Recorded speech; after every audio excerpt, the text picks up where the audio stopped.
Step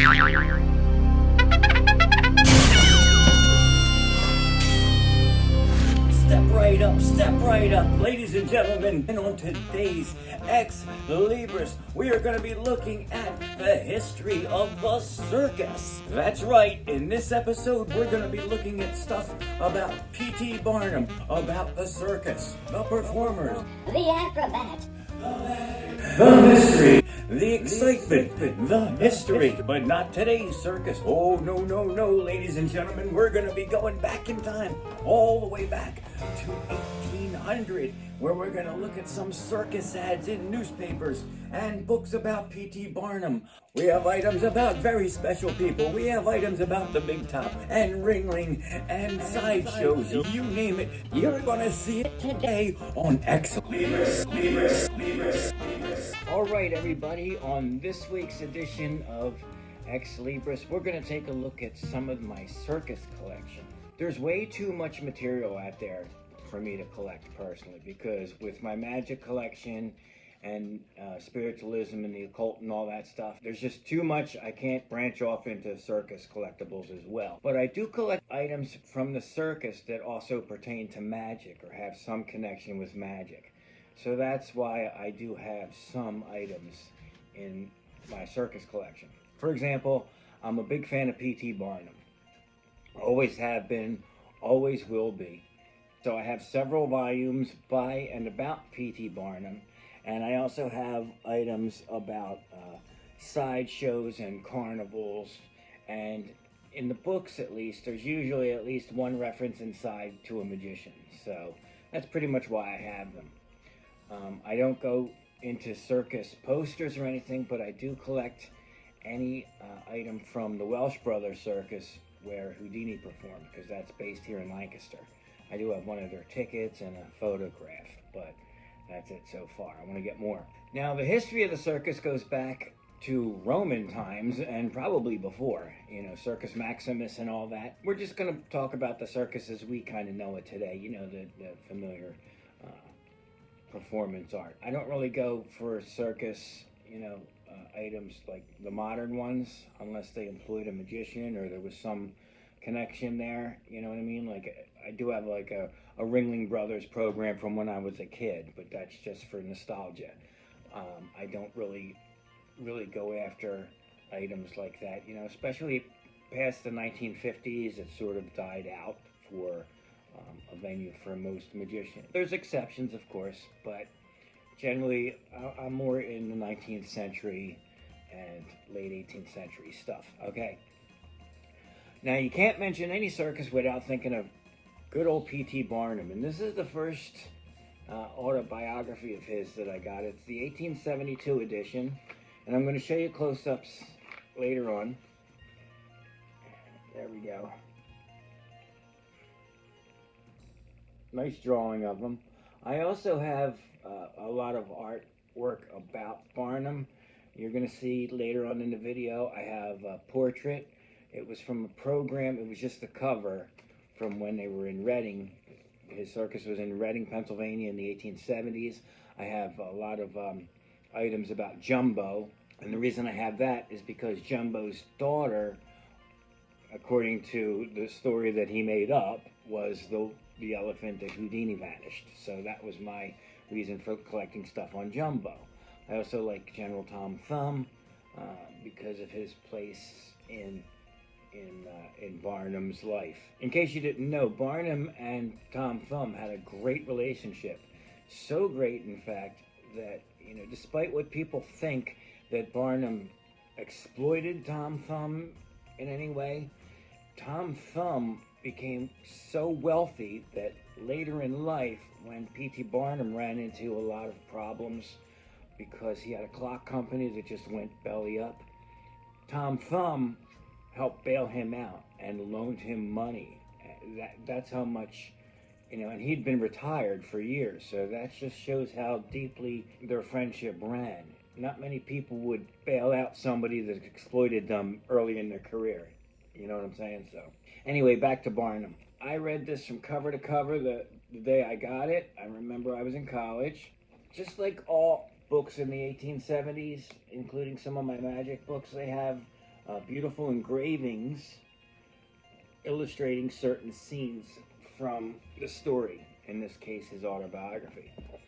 This was the brown edition, brown cover. This binding is something that you see in a lot of Victorian books, and recently I picked up this edition. It's the same year, but it has the green binding, and you can see the embossing on it.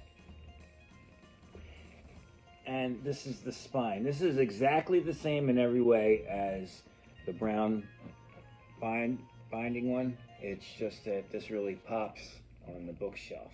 You can see, here's another engraving. I hope it's the right way up. Picked up this one, I think, at a yard sale, The Life of Barnum, with an old lady reading in the corner.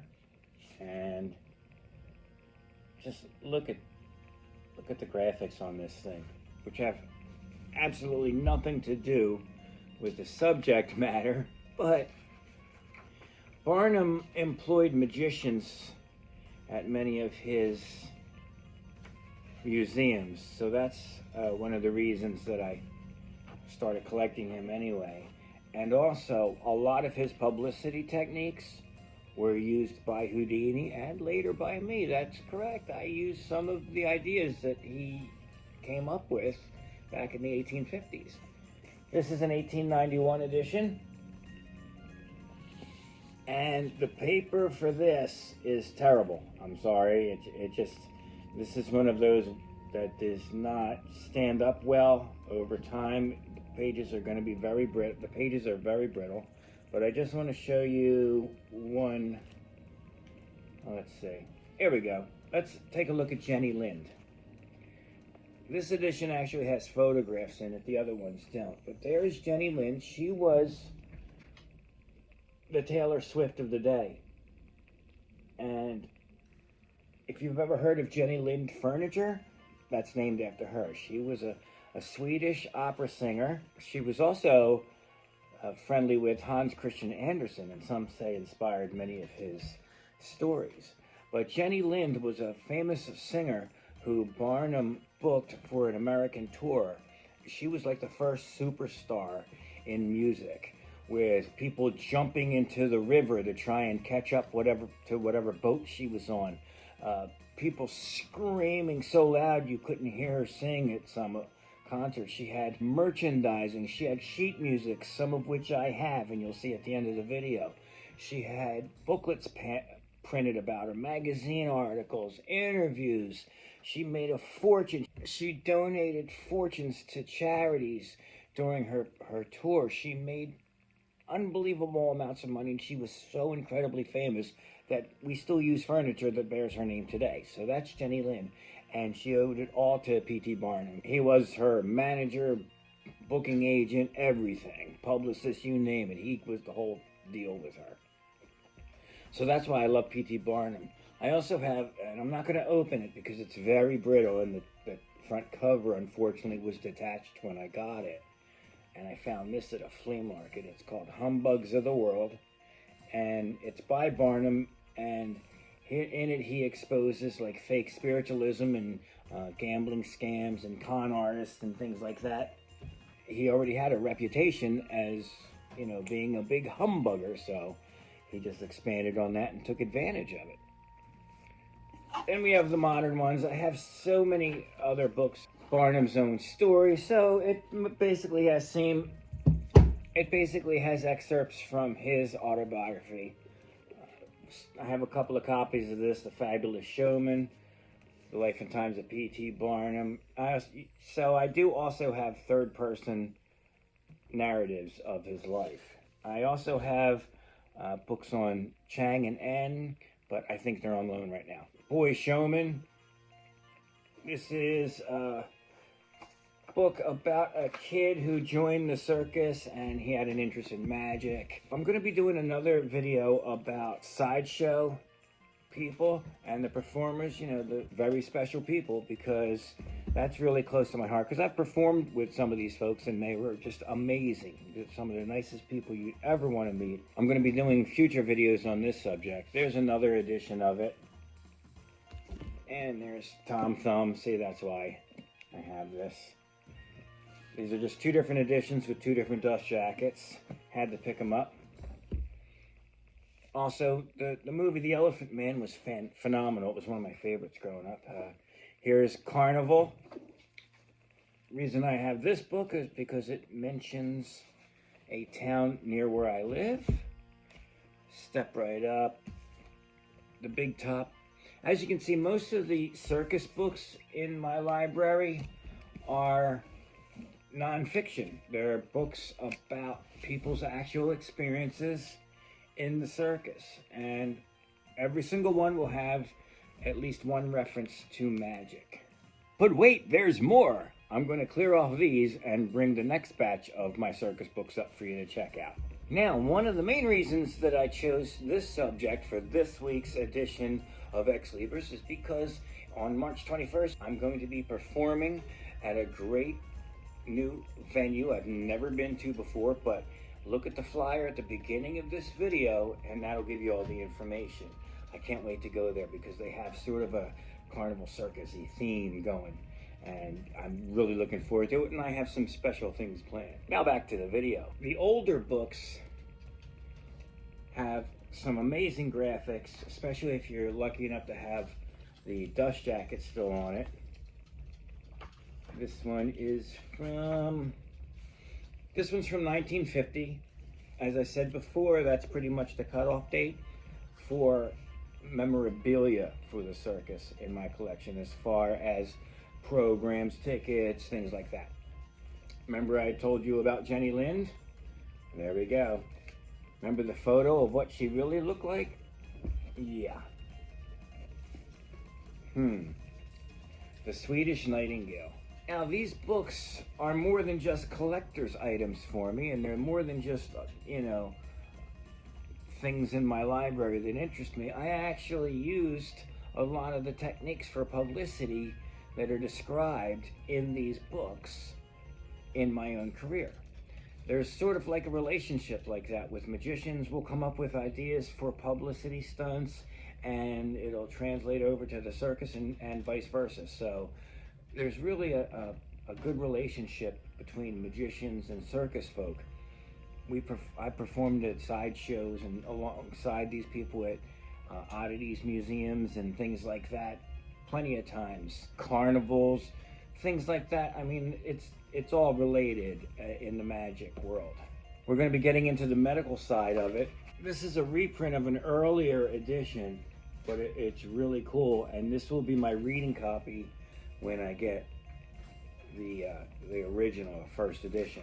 Along the same subject line, there's giants, mythical beasts, though they throw some of them in there. Don't know why. Conjoined twins. And like I said, I have a couple of items on Chang and Eng, but somebody borrowed them. Here's a coffee table book.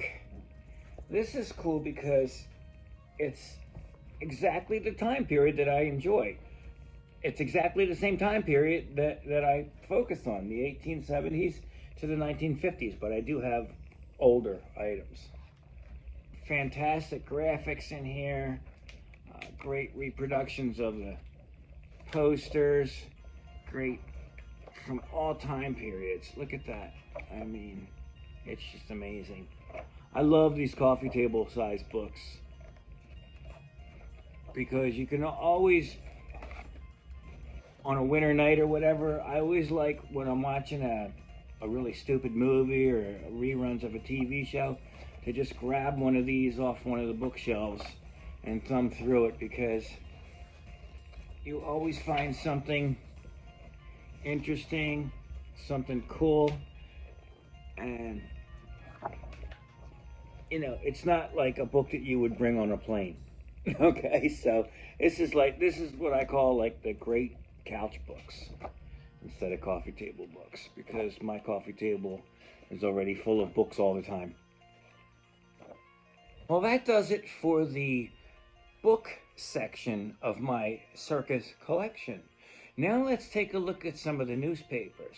Now, some of the newspapers you're going to see, because of their age and their fragility, if, for example, the ads on page 3, I can't really display that page. So what I did was I would write down on a little piece of paper, Barnumad page 3, and put that in the front, so that when I'm going through the collection, if I needed to really find that Barnumad, I would then carefully open that particular issue. You'll see what I mean when I show you the close-ups of the newspapers. But I really enjoy looking at newspaper ads for Bean. Sorry, Mr. Bean's being goofy. But my newspaper collection goes back to the early 1700s. The earliest circus ads I could find go to about 1801, 1811-ish, as you'll see in a minute. Like I said, the world of circus collecting is way too big for me to get involved in, so I had to focus in on just items that crossed over into my world of magic, if you know what I mean. Otherwise it would be just way too overwhelming. I've been to a lot of circus museums down in Florida, the winter quarters for Ringling. I've seen all that stuff, and it's phenomenal.